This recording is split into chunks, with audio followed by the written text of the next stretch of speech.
all in all, what did you think of how they played in the match? I thought first 25, very good.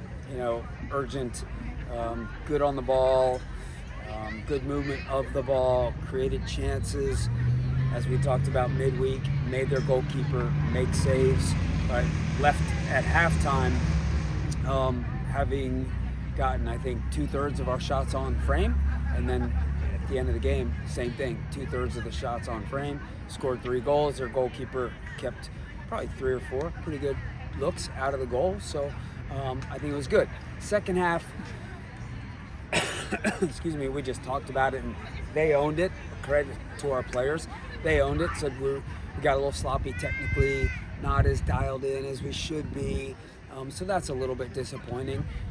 Weren't as courageous in terms of winning aerial balls and some sloppiness to it. But is what it is. First 25 minutes, put the game away, and it's a big deal, especially coming out of the NC State game.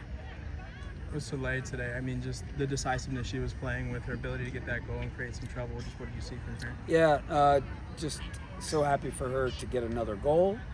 It's good for her confidence, right? She's been, go back to the goal, her first goal, the Syracuse goal, massive goal. Then I thought she was really good against Carolina, right? And then she had a really good first half at NC State, right? Caused some problems for them.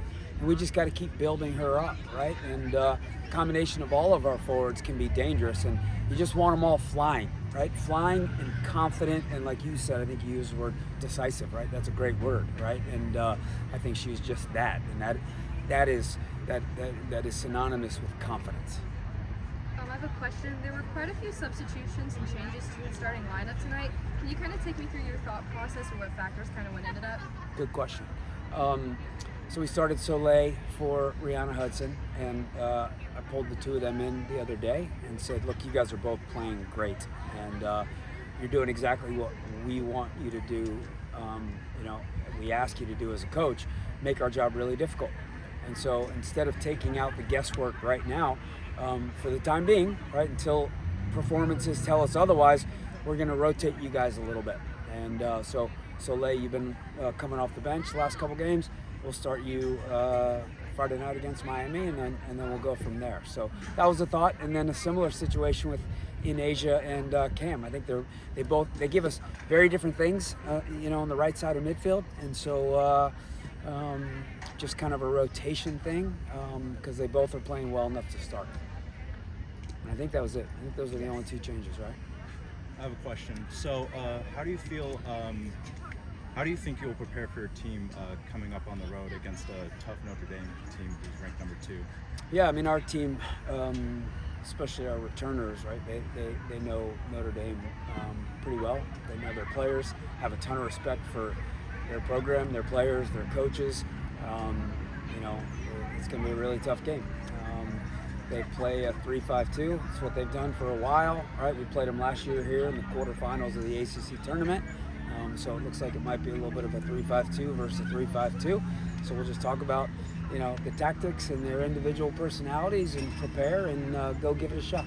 Thank you. Since you made that switch to the 3 at the back, do you feel like it seems like every game there's just a little bit more comfort on the ball, a little bit more comfort in decisions? Do you feel like that is progressing at the pace you'd like it to? I think it is. Heather, I think, is really comfortable on the right side, and Janet's been pretty consistent in the middle of the back. And Jada's never played in the back in her life, and then never played, center back and the 3-back, right? Wide center back and the 3-back in her life. So you just need time. You need experience, right? You need different pictures and scenarios, and so I think she's getting more and more comfortable. She's a very mature young woman, right? And so we were tough on her a little bit in different training sessions and video this week, but she's got really thick skin and she's really intelligent, and thought she had a good performance tonight. So, Coach, 12 days, almost time for mini camp almost. What did you change or what did you work on that you saw come to life here on the pitch tonight? Yeah, I think really the biggest things we talked about that we addressed coming out of the NC State weekend, and had something that had become a theme for us, right, was the being better in front of goal, and that was a big point of emphasis in these 10 days, 12 days. Mini camp, it was probably the opposite, right? It was refresh camp, right? Mentally and physically, right? And then doing everything with urgency, right? And that's what's cool about the first 25 minutes, right? We became urgent when we were down at NC State, right? We've got to play the first minute like we played the 89th minute. And I thought we did a really good job of that tonight. And therefore, maybe it caused us to kind of not be so urgent in the second half, but I think we had pretty much put the game away at that point. So I think a lot of urgency, being clinical around goal, the right combination between being direct and playing behind, and then finding the soccer moments to either play through them on the floor or around them on the floor. And then, of course, you moved Mimi to the 6, when she came in. Yep. Was that just just watching her minutes because she's coming back from the injury, or is that something we're really looking at to switch her in a new position? Yeah, I think a little bit of both. We certainly didn't want to roll her into 90 minutes, having been out, right? She hadn't played in 3.5 games. And so from a fitness standpoint, from a toe standpoint, didn't really know how it would respond. And then, we're trying her out in midfield. She's played there a bunch at the club level. I think it's why Mark Corcoran recruited her here.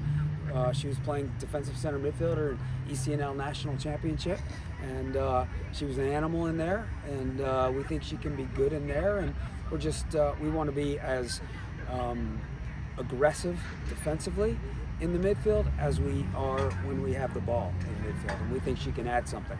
And as long as Jada McGrew, right, and our whole back line stay healthy and continue to perform well, we'll keep looking at Mimi in it. And then last for me, Addie Todd. She's really coming along. Even tonight, it seemed like she was actually giving directions to the backs and telling them to move up or Yep. where to be. I never really seen that from her so much in the game before. Yep. What do you think about her progress? Yeah, I think she's a bit of a coach on the field. She has a phenomenal brain. There are times we go into the video room and we have to say, anyone can answer this question if your name is not Addie Todd, because she knows every answer to every question, right? Because she's got a phenomenal brain and she's got some gumption to her, right? She said to us, and we didn't live up to it, but she said on the field right after Carolina, hey, we can't enjoy this too much, right? We got a big game on Sunday, and this matters. So she's a phenomenal goalkeeper. She's a phenomenal leader back there. We feel her presence, right? And that's a big deal, right? We tell all of our players to play with personality, right? And she plays with a big personality, great tactical mind, and a great voice.